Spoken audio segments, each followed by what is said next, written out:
Depuis quelques jours, la sécheresse se fait encore plus intense en Haute-Savoie. Les cours d'eau atteignent des niveaux exceptionnellement bas. Bien sûr, la faune et la flore sont les premières à en souffrir.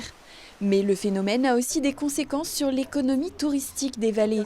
Dans nos montagnes, le rafting est d'ordinaire très prisé des vacanciers. Mais l'activité pourrait tout simplement s'arrêter. Normalement, à cette période, on est capable de proposer un parcours qui fait 6 km, 7 km disons, avec un débit moyen de 4 à 5 mètres cubes. Aujourd'hui, on est sur un débit de 1,5 mètre cube à peu près. Alors on a une échelle de hauteur d'eau sur la commune de Samoin qui nous donne une référence.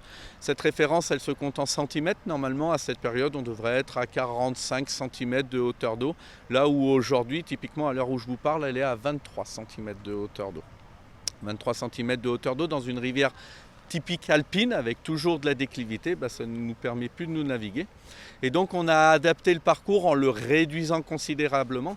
C'est-à-dire qu'au lieu de faire 7 km, on n'en fait plus que 3. 3 km et de nouvelles difficultés à surmonter tout au long du parcours. La traversée de ces gorges est d'ordinaire impressionnante tant le débit est important.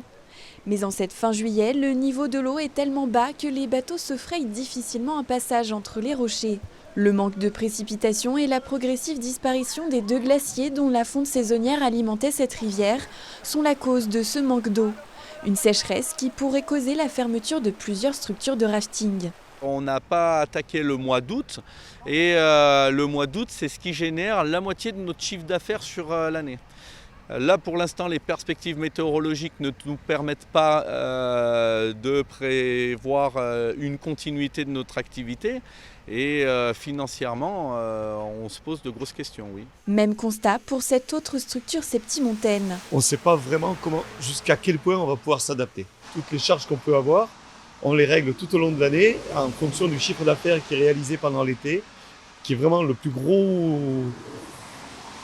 moment de la saison, même si on a commencé au mois d'avril. Voilà, c'est vraiment en août que c'est le plus important. Si on ne le fait pas, effectivement, oui, ça met en péril nos structures. Dans certaines écoles, des réductions de personnel ont déjà été opérées. D'autres mettent en avant des activités mobilisant de plus petites embarcations, telles que le canot-raft ou le kayak gonflable qui peuvent naviguer dans une eau moins profonde. Des élus de la vallée se mobilisent aussi pour anticiper des réponses en cas d'arrêt total de l'activité.